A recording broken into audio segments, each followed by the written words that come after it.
There can be only one of the most unique, heartfelt, and striking movies of the 1980s. Highlander 1986 is a special film, and what's so fascinating is that it could have gone so wrong. It's a movie about immortal warriors fighting with a broadsword in modern day New York, while Queen provides one of the greatest movie soundtracks that's ever been recorded. On paper, it sounds absolutely ridiculous, and yet 40 years later, people are still talking about Connor MacLeod. They still say those incredible KURGAN quotes, and they still get goosebumps when Queen starts playing. Today, I want to talk about why Highlander isn't just a cult classic. I genuinely believe that Highlander is a masterpiece. And if you're into cinema and you enjoy an appreciation of your favourite films, my name's Sam, and it'd be nice to see you back. The premise is absolutely bonkers, and that's why it works. One of the things I love most about Highlander is that it never apologises for its concept. The film drops you in a world where a select few immortals can only die by decapitation. They've existed for centuries, they've secretly influenced history,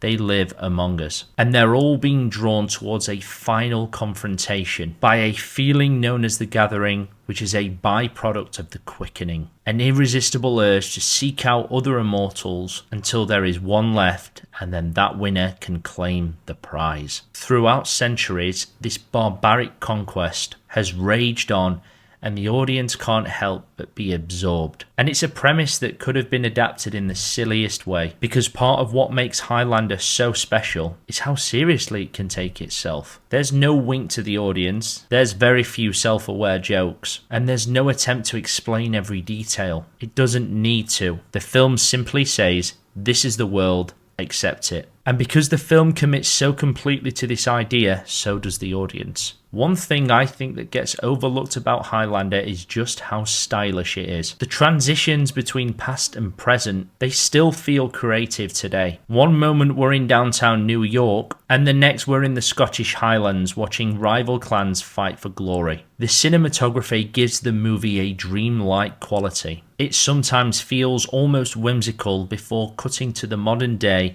through a modern day lens. The historical flashbacks feel epic, the modern day scenes feel gritty, and somehow the film moves between centuries and dual narratives without losing any momentum. Two stories that perfectly blend into one. At first, Connor MacLeod feels like your typical action fantasy hero. Good looking, strong, courageous, and charismatic. But the older I get, the more I realise that Highlander isn't just about sword fighting and immortal combatants. It's also about Connor's loneliness. Connor isn't gifted immortality, he's cursed by it. Everyone he loves will die. When he forms a friendship or a relationship, he knows in the back of his mind that there's an expiration date. There's the inevitable shadow of death that looms over everybody that he loves and everybody that he cares about. That's something that he just can't relate with. He's forced to watch history pass him by while he remains exactly the same. His clan,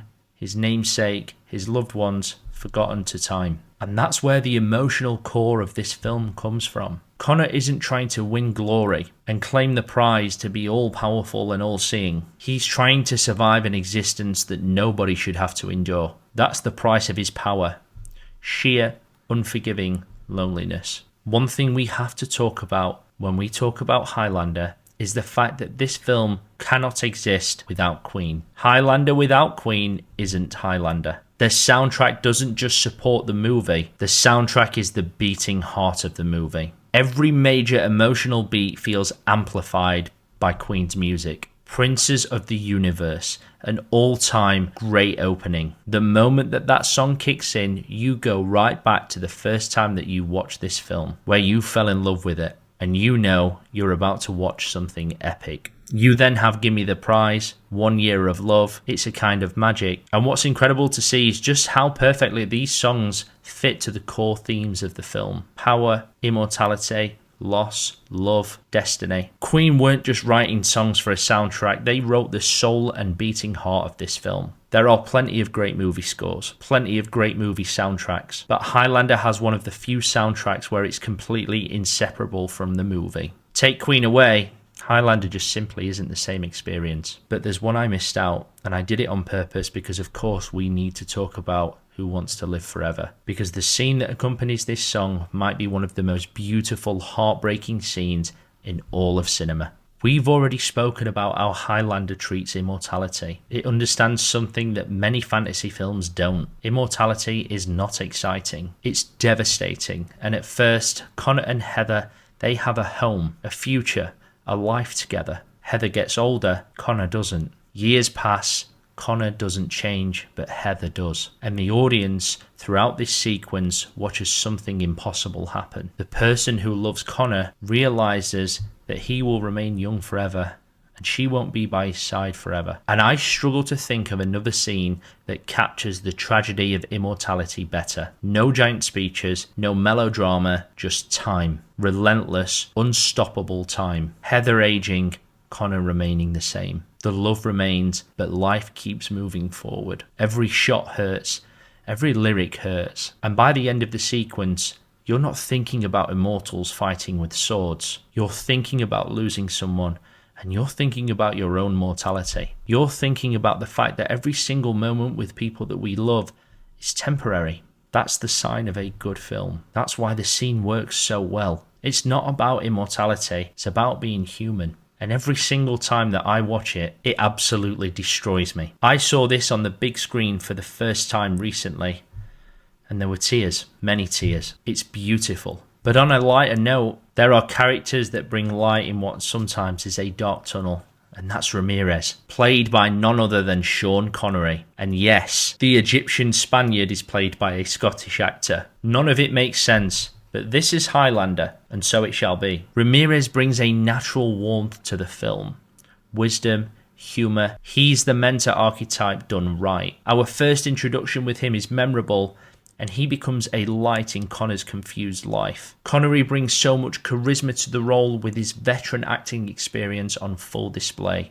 The moment he appears, the movie gains another layer of magic. His mentorship of Connor shows a resilience against his urges to claim the prize for himself. Ramirez is kind, he's compassionate, and he smartly plays the long game, grooming a new warrior who he knows will use the prize for good, unlike a certain someone who also vies for the prize. And you know it's time to talk about him. The Kurgan. Villains like this barely exist anymore. The Kurgan isn't misunderstood, he isn't sympathetic, and he doesn't have a tragic backstory, and he certainly isn't secretly the hero. He's pure evil, and he's absolutely magnificent. The first introduction to this character in the fearsome armour atop a black steed, absolute cinema. The moment he appears on screen, he feels dangerous. Not just physically dangerous, unpredictable, chaotic, completely unhinged. You genuinely never know what he's going to do next, and that's terrifying. Clancy Brown delivers one of the most entertaining villain performances in all of cinema. Every scene, he feels like he's having the time of his life. His smiles, his laughter during combat, the sheer bravado and confidence. He dominates every frame and every scene that he's in. From hijacking vehicles with senior citizens in them, to impaling army veterans on his sword for fun. The Kurgan thrives in the chaos that he orchestrates, a perfect blend of insanity and power, or even harassing nuns in a church. What's brilliant is that the Kurgan isn't just Connor's enemy, he is the complete opposite. Connor represents humanity, the Kurgan represents chaos. Connor is kind, he's compassionate, and the Kurgan rejects all of that. He views immortality as power, nothing more. Where Connor sees life as precious, the Kurgan sees people as toys, which makes their final confrontation feel that much bigger and that much more epic in scale. The Kurgan belongs on the Mount Rushmore of film villains. He's truly one of the very best. The more I watch Highlander, the more I think that it's a movie about time. Not just immortality, not just sword fights. Sheer, unrelenting time. How quickly life passes. How relationships change and how memory becomes history. Connor experiences centuries, but what stays with him? It's not battles, it's not victories, and it's not power. It's people. Heather, Ramirez, friendship, love. The film constantly reminds us that relationships are what gives life meaning. Without them, immortality becomes a prison. And that's a surprisingly profound message for a film about immortal sword fights. Lots of fantasy films have bigger budgets, better effects, more polished action. Yet people like me still come back to Highlander. Why? Because it has heart, it has personality, it dares to be weird. Highlander isn't perfect. The accents are all over the place. The mythology is bizarre, and the plot occasionally feels completely insane. But perfection isn't what makes a masterpiece. A masterpiece is something that stays with you, something that makes you feel, something to keep you returning years later. Because Highlander perfectly understands that beneath all of that fantasy lies something deeply human. The fear of losing people, the passage of time, the search for meaning, the desire to leave something behind. Those themes never become outdated, and that's why Highlander continues to resonate. If you've made it this far, I just want to say thank you. I really appreciate it. I would only ask that you consider sticking around if you like this kind of content. We're just getting started, I'm pretty new, and I need all the help I can get. There are moments where Highlander feels less like a fantasy film and more like a myth being told around a campfire. A legend, a story passed through generations. That timeless quality is one of the many reasons that it still holds up. This is my mum and dad's favourite film, and that continues through me. Highlander is a precious film that I hold close to my heart. So I guess, mum and dad, I think this video's for you. Thanks for introducing me to this unforgettable story. And for me, there will only ever be one Highlander.